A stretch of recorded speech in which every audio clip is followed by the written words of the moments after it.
Stéphane Bern et Mathieu Noël. Historiquement vôtre. C'est un moment éminemment sérieux de notre émission. Sérieux, trop souvent foulé aux pieds par Stéphane Bern qui, plutôt que d'écouter les questions que je pose, préfère les tourner en dérision avec une gouaille comique qui nous rappelle la grande époque du Café des Deux Ânes. Hoover, 50 ans à la tête du FBI. Vrai ou faux? Je pense que c'est vrai. Après, il a fabriqué des aspirateurs. Hélas, si deux ânes il y a, nous ne sommes pas au théâtre. Essayons pour une fois de nous montrer dignes des auditeurs. Jouons à Born to be Alive. Stéphane, première question, elle est pour vous, c'est la tradition. Adolphe Pégoud fut un aviateur français de la Première Guerre mondiale. On peut d'ailleurs le considérer comme le seul kamikaze français de 14-18. Vrai ou faux? Il aurait eu l'idée de jeter son avion sur un... Sur la Luftwaffe allemande. Je vous pose la question. Son nom m'est totalement inconnu. Oh, mais il y en a eu des Adolphe platés, Pégoud. des héros de la guerre de 14-18. Il n'y a pas une rue Adolphe Pégoud. Non, mais imaginez qu'un gars dans son coucou ait eu l'idée d'aller se jeter sur un dépôt de munitions dans les lignes ennemies ou sur un fort, un bastion. Mais il y aurait bien son nom quelque part, vous voyez, à part dans le Mais quiz. il a certainement son nom quelque part, C'est déjà un grand honneur, Stéphane. Et c'est là qu'on va découvrir, si je dis oui, on va découvrir qu'Adolphe Pégoud avait inventé la cantine mobile pour aller approvisionner en rata les soldats sur le front. Je vous donne un indice, Adolphe Pégoud était bien un aviateur français. Ma question est-ce qu'on peut le considérer comme le seul kamikaze français de 14-18? Est-ce qu'il s'est délibérément jeté quelque part? Le seul kamikaze français. Oui. Pas d'autres, il n'y en a pas eu d'autres. Pas d'autres kamikazes français, non. Bon, écoutez, je sens que ça vous ferait plaisir que je vous dise oui. Mais rien ne me fait plaisir, c'est vous qui décidez. Moi, je dirais oui. Moi, je pense que c'est un brave gars qui s'est jeté sur un... Ils disent oui à l'unisson. Vous avez perdu. Et ils ont perdu en stéréo. Faux. C'est faux. Oui, mais on a bien ri. On a bien ri. Adolphe bon. Pégoud a été le premier race de l'aviation, car il a été le premier homme français, le premier pilote français à abattre 5 avions ennemis. Il a été aussi le premier pilote à sauter en parachute depuis son avion, le premier à faire une chute libre, un tête en bas sur 400 mètres. Il a été tué à 2000 mètres d'altitude au-dessus de Belfort. Dans son avion, il a reçu une balle en pleine poire, en plein vol. Quelle il audace, avait quel 26 courage. ans et pas une rue. Magnifique. Pas une rue pour Adolphe Pégoud. Mais que faites-vous, fait la Stéphane? police? Mais vous, Stéphane, vous avez le pouvoir de Adolphe des Pégoud. rues comme ça. Adolphe Pégoud. Oui, bah alors c'est très injuste. C'est très injuste pour Adolphe Pégoud. Peut-être à Belfort, il y a une rue Adolphe Pégoud. Il faudra aller voir. Si vous êtes à Belfort, vous nous écoutez à Belfort et qu'il y a une rue Adolphe Pégoud, on serait intéressé de le Il savoir. faut rendre justice à cet as de l'aviation. Exactement. Question numéro 2 pour vous, Clémentine. Heureusement, c'est votre question, Stéphane. Maurice Hillman était américain. Il est né en 1919 dans l'est du Montana. Son nom ne vous dit peut-être rien. Rien. Si, c'est un copain d'Adolphe Pégoud. C'était cousin. Vous riez, vous cancanez, mais quand vous allez voir... C'était son tonton d'Amérique. Écoutez-moi bien. Oui. Maurice Hillman, au XXe siècle, sa présence sur Terre a été extrêmement importante. C'est un homme qui a indirectement tué beaucoup de personnes ou qui a sauvé beaucoup de personnes. À vous de me dire. C'est soit l'un, soit l'autre. Alors, ça doit être quelque chose d'extrêmement paradoxal. C'est-à-dire quelqu'un qui a dû... Est-ce qu'il aurait...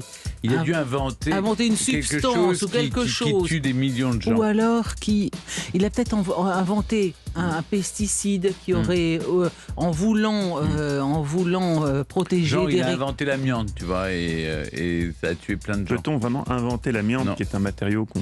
Non, mais je veux dire, oui, mais son l'utilisation utilisation pour lutter contre l'incendie, par exemple, il aurait pu en effet, en croyant faire œuvre positive, être à l'origine d'un vrai désastre. Ou alors il a sauvé plein de gens, il a trouvé un remède. Ça se trouve, il a peut-être trouvé un remède. Tu crois pas que ça va être les deux plutôt? C'est-à-dire qu'en fait, en croyant sauver du monde, il les a finalement tués. Ça va être un truc à la noix comme ça, extrêmement paradoxal et fouillé. Donc je dirais qu'il a... Il a sauvé ou il a indirectement tué beaucoup de monde, d'après vous? Moi, je pense qu'il a indirectement tué beaucoup de monde en croyant sauver le monde. Stéphane, vous pensez quoi? Juste comme ça, même si ça compte pas. Moi, je pense qu'il a sauvé plein de gens. Vous pensez qu'il a plutôt sauvé des gens? Découvrons la réponse pour Clémentine. Vous avez perdu. Vous avez perdu, Clémentine, ce qui signifie que Stéphane n'a pas gagné, puisque ce n'est pas sa question. Vous avez perdu. Alors là, attention les amis, parce qu'il y a des questions parfois dont on se fout totalement dans ce quiz, mais celle-ci est vraiment intéressante, car Maurice Hillman, personne autour de cette table ne sait qui c'est. Tout le monde connaît Kim Kardashian, tout le monde a oublié Maurice Hillman. Moi, je connais pas c'est Kim sûrement Kardashian, non. l'homme qui a sauvé le plus de monde au XXe siècle. C'est ce que j'ai dit. Un microbiologiste. Vous avez dit l'inverse, vous avez dit qu'il avait contribué à tuer des gens. Non, pas du tout. J'ai dit il a sauvé le mais monde. Non, mais c'est mettez-moi le replay. Mettez le replay. J'ai dit il a sauvé le monde. Alors, est-ce que j'ai dit qu'il avait par accident, par accident tué du monde en croyant les sauver. C'est-à-dire lui, il a fait une œuvre positive, mais qui a contribué, hélas, qui a tourné à l'autre bout d'un. Moi, c'est ça ce que j'ai dit. C'est qu'ils me disent, ils me disent moins 1 point. Mais comme je suis une âme charitable, non pas moins 1 point, juste 0. Donc c'est l'homme qui a sauvé. C'était n'importe quoi. Mais écoutez, parce que là c'est intéressant, vraiment pour une fois, Maurice Hillemann. C'était un microbiologiste. On lui doit le développement du vaccin contre la rougeole, les hépatites A, B, les oreillons, la varicelle, mais aussi la pneumonie et la méningite. Il a fait beaucoup de découvertes, mais il était tellement modeste qu'il n'a voulu donner son nom à aucune d'entre elles. Monsieur Hillemann, je sais que vous détestez les honneurs, mais nous vous dédions ce quiz. Voilà, là vous avez appris quelque chose. Mais c'est comme celui qui a inventé le vaccin contre la polio. Il n'a pas déposé de brevet et il voulait que ça serve aux enfants, notamment tous ces enfants qui souffraient de polio. Tous ces gens c'est magnifique, ça qui fuient les honneurs. Bien sûr. Question numéro 3 pour vous Stéphane. Évoquons la période 39-40 que vous adorez. L'Antonov A40 était un char russe avec des ailes. Vrai ou faux? À quoi lui servaient ces ailes? Je ne vous pose pas la question, je vous demande juste vrai ou faux. Alors cela dit, évidemment, on fait bien décoller des A380. Pourquoi pas un char d'assaut? Enfin, il lui aurait fallu un moteur autrement plus puissant. La logique voudrait qu'on dise non. Mais comme il n'y a aucune logique dans ce quiz. Oui. Il y a peut-être eu un prototype. Oui. Un prototype ailé. Je vais dire oui pour le fun. Vous avez Et le fun sort toujours vainqueur de ce quiz vrai. L'Antonov A40 devait prêter main forte aux troupes aéroportées. Testé en 1942, le prototype a finalement été abandonné. Le concept était simple, un gros planeur tiré par un avion qui devait contenir un char léger qui aurait atterri sur les champs de bataille. Et puis ça n'a pas marché. Question numéro 4 pour vous, Clémentine, attention. Là, il faut absolument répondre correctement. 1846, le brevet du pneu est déposé, et ce par un Écossais du nom de John Boyd Dunlop. Son nom va perdurer grâce à son entreprise. Son premier métier, c'était de proposer de faire des balades en montgolfière en Écosse. C'était le seul à le faire dans son pays. Vrai ou faux? John Dunlop.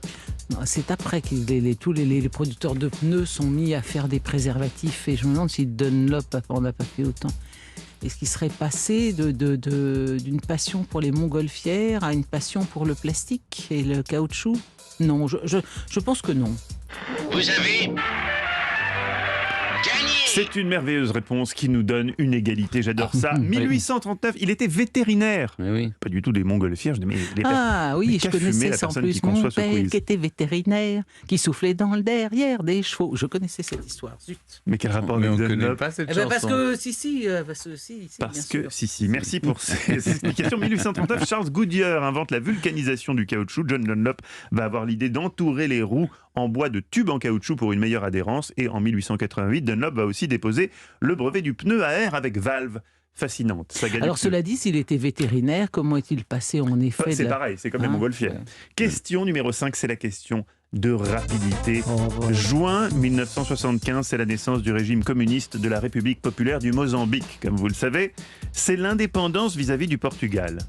Que peut-on trouver sur le drapeau du pays que l'on ne trouve sur aucun autre drapeau au monde? Un fusil d'assaut, une faucille mais pas de marteau, une girafe à 3 pattes. Une faucille. Faucille. Vous avez le droit à une autre réponse. Girafe. Vous avez le droit à une autre réponse. C'était la bonne réponse, c'était un. Qu'est-ce que c'était C'était quoi Clémentine. Le marteau sans la faucille. Non. Le fusil. Connaissance de l'histoire stupéfiante. Stéphane Bern remporte le quiz. Un fusil d'assaut AK-47 qui a été inventé par qui?